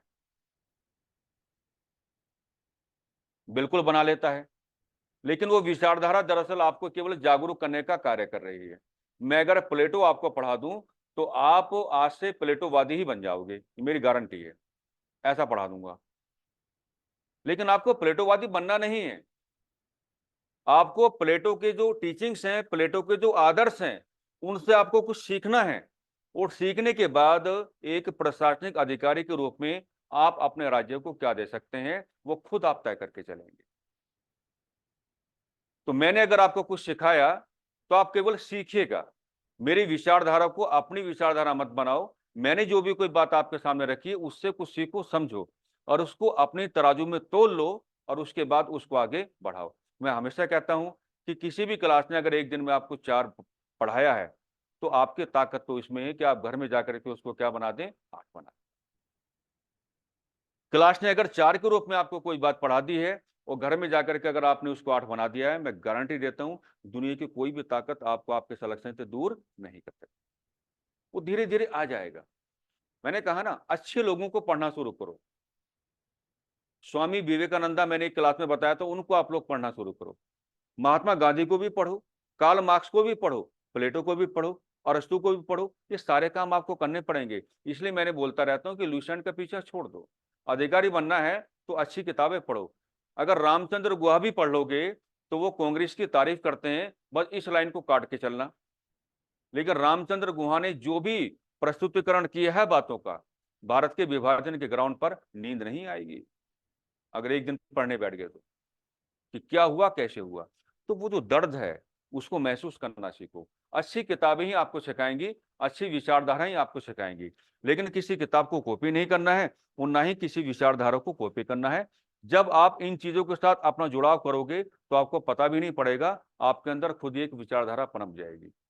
वो आपकी क्या होगी? व्यक्तिगत होगी। मुझसे अगर आप डेमोक्रेसी पढ़ने की बात करेंगे, तो मैं अब्राहम लिंकन की डेफिनेशन के साथ कभी पढ़ाता नहीं हूं, मेरी खुद की डेफिनेशन है। मुझे अगर न्याय अगर आपको पढ़ाना होगा, तो मैं किसी किताब से चिपक के नहीं पढ़ाता हूं, बल्कि मैंने खुद अपने लिए कैलकुलेशंस कर रखी हैं। और जैसे कि आप देखते हैं कि मैं आपको जैसे पढ़ा रहा हूं, मुझे ओपन डिस्कशन करने में बड़ा भरोसा रहता है। आप किसी डॉक्यूमेंट या किसी नोट्स के साथ चिपक के आप पढ़ाएंगे, डिक्टो अगर आप वही बातें आप लिखाने की बात करेंगे, तो क्लास नहीं होती है। क्लास का मतलब क्या है कि आप जो क्लास में आपको आए हैं, एक दिशा निर्देशन देने के लिए, आप केवल उनके शब्दों को ग्रहण करें। मैं लिखाने पर जोर क्यों देता हूं? इस नाते देता हूं ताकि आप मेरे शब्दों को पकड़ पाए, वो शैली आपके अंदर भी आ जाए कि किसी भी विषय वस्तु का प्रस्तुतिकरण और उसका समापन किस तरीके से किया जाना चाहिए। आपको पता भी नहीं पड़ेगा, धीरे धीरे सारी चीजें आ जाएंगी। मैंने बताया ना मैंने अपने ही क्लासों में बहुत सारे ऐसे मुद्दों को उठाया है जो मैं क्लास में कभी बोल के चला गया और वो बातें 1 साल बाद या 1.5 साल बाद किसी किताब के थ्रू मेरे सामने आई। चिंतन आ जाता है। अब आप कहेंगे आपके पास तो जिम्मेदारी हमसे ज्यादा बड़ी है। हमारे पास क्या है? हमको हिस्ट्री पढ़ाना, पॉलिटी पढ़ाना, बात खत्म होगी। हम तो, हमारी दुनिया यही है। तो जब यही दुनिया है तो बहुत सारे विचार आते रहते हैं। लेकिन आपको ज्योग्राफी भी पढ़ना है, आपको इकोनॉमी पढ़ना, आपको दुनिया भर की चीजें पढ़नी है, तो आपको थोड़ा सीमित मात्रा में रह करके एक विचारधारा तो अपने आप को देनी पड़ेगी। लेकिन उसका नामकरण मत करो, खुद आ जाएगी वो, अपने आप ही क्या आपके अंदर आ जाएगी। आ रही बात समझ में? ऐसा मान के चलते हैं कि कोई ए है,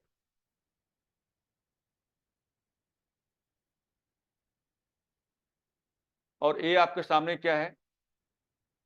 एज एन एसडीएम है। बात को समझना, ए है कोई, ए क्या आपके सामने एज एन एसडीएम है। हुआ क्या कि प्राकृतिक आपदा आ गई। बात को समझना, हुआ क्या कि प्राकृतिक आपदा आ गई। ठीक है। और प्राकृतिक आपदा जो आ गई तो आपको क्या करना पड़ेगा कि जो फार्मर्स हैं, जो किसान हैं, नोट मत करना, हम खुद नोट करवाएंगे। फार्मर जो किसान है उनको आपको क्या देना पड़ेगा? मुआवजा देना पड़ेगा। उनको आपको क्या देना पड़ेगा? मुआवजा देना पड़ेगा। और अगर आप किसी भी क्षेत्र में एज एन एसडीएम काम कर रहे हैं तो वहां पर अगर कोई प्राकृतिक आपदा हो जाती है, बाढ़ आ जाती है, बारिश बहुत ज्यादा पड़ जाती है, ओले पड़ जाते हैं, तो फसलें आपकी क्या है? नष्ट हो जाती हैं। आप तो पंजाब से हैं, आपसे बेहतर तरीके से कौन समझेगा। तो किसानों को क्या मिलता है? मुआवजा मिलता है। लेकिन मुआवजा दोगे कैसे? मुआवजा कैसे दोगे? मुआवजा ऐसे दिया जाता है कि किसी भी जिले में जो भी आपकी तहसील होती है, किसी भी जिले में जो भी आपकी तहसील होती है, उस तहसील में एक व्यवस्था है। उस व्यवस्था को कहते हैं फेमीन। मैं दोनों लैंग्वेज में आपको लिख के दिखा रहा हूं। Famine code of conduct. Famine code of conduct, इसको हिंदी में कहा जाता है अकाल संहिता। क्या होता है? अकाल संहिता। आपको मैं बताना चाहूंगा कि जो कृषि उत्पादन योग्य भूमि होती है उसके रेट होते हैं। 1 पैसा, 90 पैसा, है ना, 80 पैसा, 70 पैसा, 60 पैसा, 50 पैसा। 1 रुपए जिसकी कीमत है उसकी उत्पादन क्षमता उतनी ही बेहतरीन होगी। 90 पैसे जिसकी कीमत है, काली मिट्टी वाली जमीन, उत्पादन क्षमता बेहतरीन होगी। पैसों में जैसे जैसे गिरावट आती जाएगी तो उस जमीन की जो फर्टाइल पावर है उतनी क्या होती जाएगी? कम होती चली जाएगी। तो फेमीन कोड ऑफ कंडक्ट में सब कुछ लिखा रहता है कि एक तहसील के प्रीमाइसेस में जितनी भी जमीन है, जो क्षेत्र है, कहां पर किस जमीन की क्या कीमत है, और उस कीमत के हिसाब से उत्पादन क्षमता का आकलन लगाया जाता है। और उसी उत्पादन क्षमता के ब्याह पे आपको क्या मिलता है? मुआवजा। ये नहीं कल के दिन आप एसडीएम बन जाओ क्या, नहीं, अच्छा हमारा इतना मन कर रहा है हम इतना देंगे, हमारा इतना मन कर रहा है, ऐसा नहीं होता। आपको फेमिन कोड ऑफ कंडक्ट अपने सामने रखना पड़ेगा, पटवारी महोदय को बुलाना पड़ेगा, पूरे रेट्स आपको देखने पड़ेंगे, उसके ब्याह पे एक अमाउंट आप तय करेंगे और उस अमाउंट का क्या हो जाएगा? डिक्लेरेशन हो जाएगा। उसी हिसाब से आप किसानों को क्या मुआवजा देने का काम करते हैं। हमें डिस्कशन करना था खेड़ा सत्याग्रह, और हमने बताया था कि खेड़ा सत्याग्रह भी 1918 की ही एक्टिविटी है, हम ऑलरेडी आपको बता चुके हैं। और हमने ये भी बता रखा कि खेड़ा सत्याग्रह में जिस मुद्दे को प्रमोशन मिलेगा वो किसका है? किसानों का है। बात को समझना मेरी। 1918 में हुआ कि गुजरात के खेड़ा में प्राकृतिक आपदा आ गई। अब प्राकृतिक आपदा का आपको कैटेगराइजेशन करके नहीं चलना, प्राकृतिक आपदा जैसे शब्दावली से काम चलाएं। और प्राकृतिक आपदा का प्रभाव इतना नकारात्मक था कि कृषि उत्पादन इतना बुरी तरीके से प्रभावित हुआ कि जो पिछले कुछ समय से वहां पर कृषि का सामान्य उत्पादन बना हुआ था, उस सामान्य कृषि उत्पादन के 1/4 से भी कम चला गया। अंग्रेज तो अंग्रेज हैं। मैं एक सेंटेंस हमेशा बोलता हूं अंग्रेजों के बारे में कि वो अपनी जेब खाली करेंगे नहीं और आपकी जेब पूरी खाली कर देंगे। अंग्रेज अपनी जेब कभी खाली नहीं किए, और आपकी जेब कभी भरी नहीं रहने दी, निचोड़ लिया सब कुछ। गुजरात के खेड़ा में प्राकृतिक आपदा का माहौल बना हुआ है और कृषि का जो उत्पादन है वो अपने सामान्य उत्पादन के 1/4 से भी कम चला गया है। ऐसे में अकाल संहिता का नियम ये कहता है कि इस क्षेत्र के किसानों का जो भू राजस्व है माफ कर दिया जाए।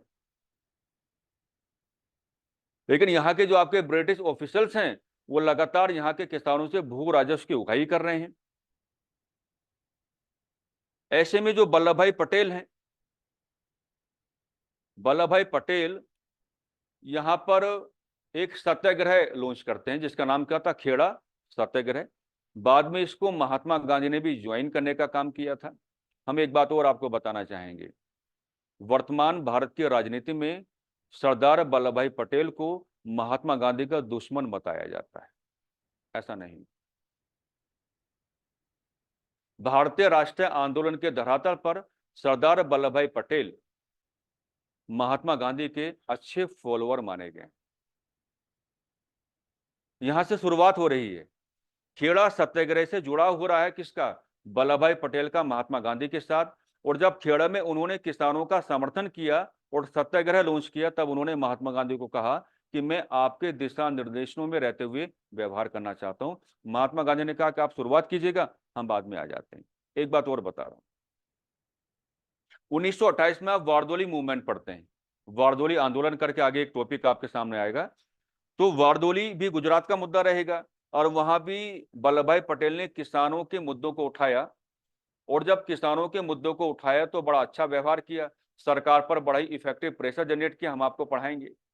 तो वारदोली की जो महिलाएं हैं उन्होंने कहा कि हम वल्लभ भाई पटेल को सरदार कहना चाहते हैं। क्या कहना चाहते हैं, सरदार कहना चाहते हैं। लेकिन हम आपको बताना चाहेंगे, वारदोली की महिलाओं ने महात्मा गांधी को कहा कि सरदार की उपाधि तो हम देना चाहते हैं, सरदार तो हम कहना चाहते हैं, लेकिन उपाधि आपकी ओर से दिलवाना चाहते हैं। तो दोनों के बीच दुश्मनी कभी थी ही नहीं, अच्छे संबंध थे। ये तो राजनीति है। तो मैं हमेशा कहता हूं कि राजनेताओं की ओर से ना तो संविधान पढ़ो और ना ही राजनेताओं की ओर से अपना इतिहास पढ़ो। तराजू लो, बातों को तोलो। महात्मा गांधी भी बाद में यहां पर इंटरवीन करने की बात करेंगे और महात्मा गांधी कहेंगे कि देखो ऐसा है, सरकार के साथ पूरा क्या होगा, कम्युनिकेशन होगा, बातचीत होगी। अब इस बात को समझना, महात्मा गांधी कहेंगे कि जो किसान भू राजस्व देने में सक्षम है वो प्राकृतिक आपदा के दौरान भी भू राजस्व देते रहेंगे। लेकिन जो किसान भू राजस्व सरकार को देने के में सक्षम नहीं है, उनका भू राजस्व क्या हो जाएगा, माफ हो जाएगा। इसी बात को सुमित सरकार कहते हैं कि आप कर क्या रहे थे। आपने ये भी कह दिया कि जो किसान भू राजस्व देने में सक्षम है वो सरकार को भू राजस्व देते रहेंगे, और आपने ये भी कहलवा दिया कि जो किसान भू राजस्व देने में इनकैपेबल हैं उनका भू राजस्व क्या हो जाएगा, माफ हो जाएगा। सुमित सरकार कहते हैं कि लगता है कि आप तो सरकार के पक्ष में थे, क्योंकि वो क्या है, मार्क्सिस्ट हैं। सुमित सरकार नॉन कॉर्पोरेशन मूवमेंट भी अगर आपके सामने रखेंगे तो आंकड़े बताएंगे आपको, इतने लोगों ने उपाधियां त्यागी, इतने लोगों ने सरकारी नौकरी से त्यागपत्र दिया, इतने लोगों ने सरकारी अदालतों का बहिष्कार किया।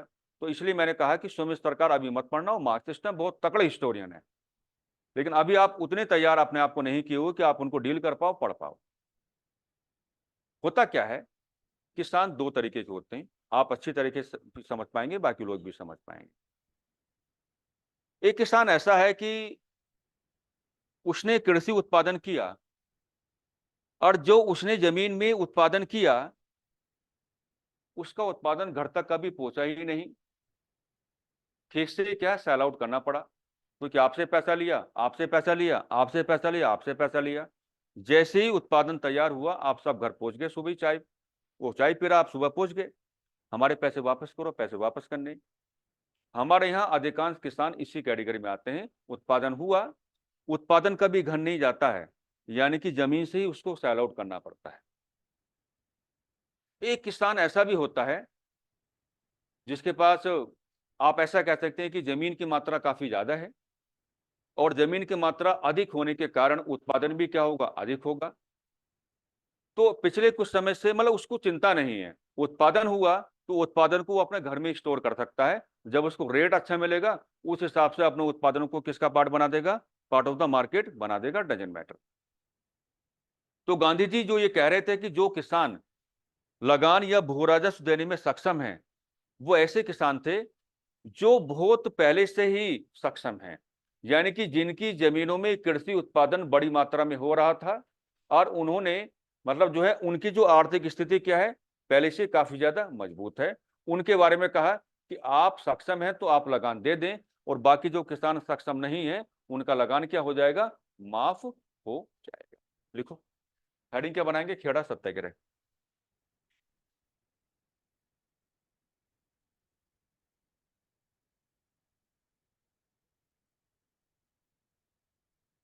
उन्नीस सौ 18।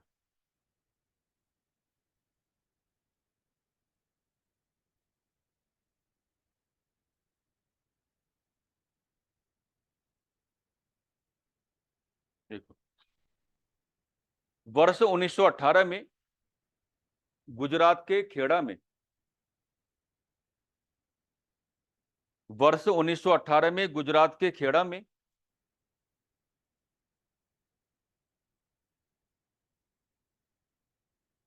प्राकृतिक आपदा के आलोक में, प्राकृतिक आपदा के आलोक में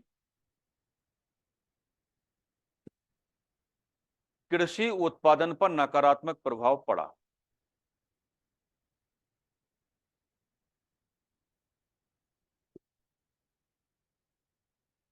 कृषि उत्पादन पर नकारात्मक प्रभाव पड़ा। कृषि उत्पादन पर नकारात्मक प्रभाव पड़ा। कृषि उत्पादन पर नकारात्मक प्रभाव पड़ा। कृषि उत्पादन अपने सामान्य उत्पादन से, कृषि उत्पादन अपने सामान्य उत्पादन के, कृषि उत्पादन अपने सामान्य उत्पादन के 1/4 से भी कम हो गया।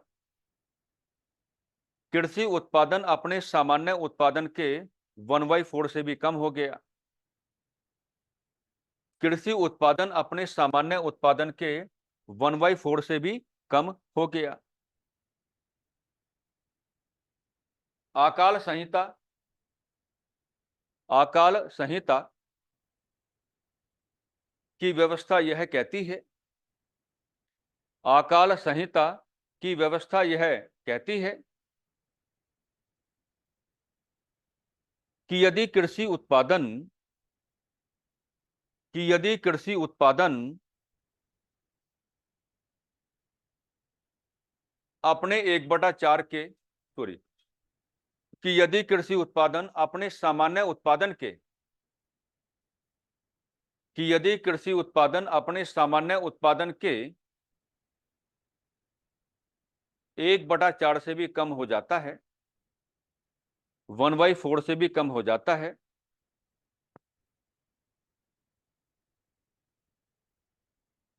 तब किसानों का भू राजस्व माफ हो जाना चाहिए। तब किसानों का भू राजस्व माफ हो जाना चाहिए।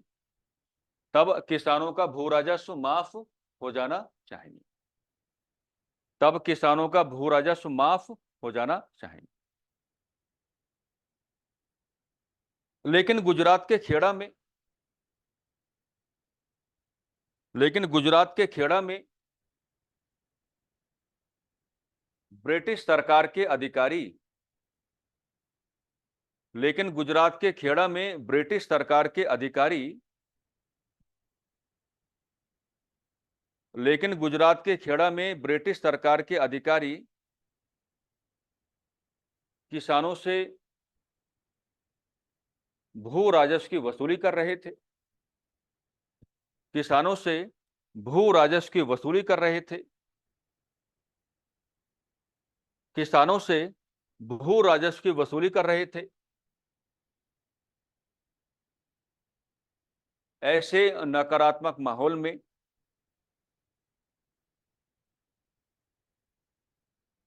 ऐसे नकारात्मक माहौल में वल्लभ भाई पटेल ने मोर्चा संभाला। ऐसे नकारात्मक माहौल में वल्लभ भाई पटेल ने मोर्चा संभाला।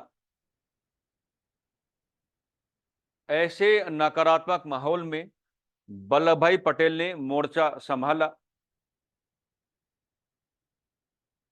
महात्मा गांधी के दिशा निर्देशों में महात्मा गांधी के दिशा निर्देशों में व्यवहार करते हुए महात्मा गांधी के दिशा निर्देशों में व्यवहार करते हुए खेड़ा सत्याग्रह चलाया। खेड़ा सत्याग्रह चलाया।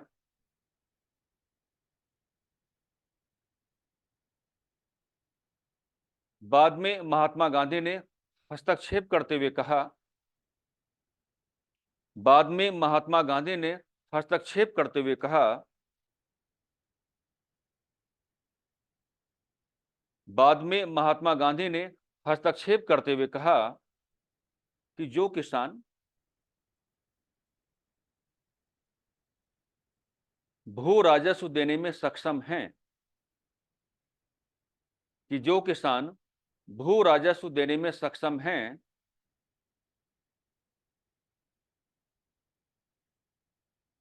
वे सरकार को भू राजस्व देते रहें। वे सरकार को भू राजस्व देते रहें और जो किसान भू राजस्व देने में सक्षम नहीं है और जो किसान भू राजस्व देने में सक्षम नहीं है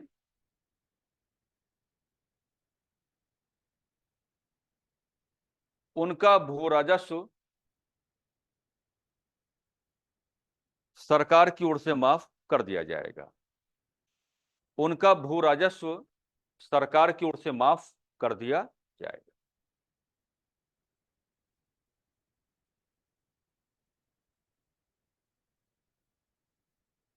तो अगली क्लास में जब आप हमारी आएंगे तो आप अपने दिमाग में इन बातों को लेकर के आए कि आपको महात्मा गांधी की ओर से उनकी विचारधारा गांधीवाद स्टार्ट करना है। ठीक है। और गांधीवाद में उनके जो भी मेजर प्रिंसिपल्स हैं उनको ग्रेविटी के साथ आप लोग क्या है डिस्कस करने वाले हैं। हमको लगता है कि गांधीवाद को कैलकुलेट करने में 2 दिन का समय तो आपको देना पड़ेगा। सत्य एवं अहिंसा है। सत्याग्रह तो हमने ऑलरेडी आपको पढ़ा रखा है। ट्रस्टीशिप का सिद्धांत भी आज हमने आपको पढ़ा दिया है। तो सत्य एवं अहिंसा आपको पढ़ना पड़ेगा। राम राज्य का सिद्धांत उनका आपको पढ़ना पड़ेगा। धर्म तथा राजनीति के बारे में उनके क्या विचार हैं वो आपको पढ़ना पड़ेगा। ग्रास रूट डेमोक्रेसी जिसको उन्होंने कहा था कि प्रशासनिक विकेंद्रीकरण का सिद्धांत वो आपको पढ़ना पड़ेगा। महात्मा गांधी का सर्वोदय का सिद्धांत आपको पढ़ना पड़ेगा। ये सारी चीजें, राम राज्य भी हैं, सारी चीजें आपको क्या कैलकुलेट करके चलनी पड़ेंगी। इसका फायदा क्या होगा कि इतिहास में जो मीन्स वाला एस्पेक्ट है वो भी आपका तैयार हो जाएगा और नीति शास्त्र में जो गांधीवाद आता है वो भी आपका क्या हो जाएगा हल्का सा तैयार हो जाएगा। तो दोनों जगह आपको क्या मिलेगा बेनिफिट मिलेगा। ठीक है।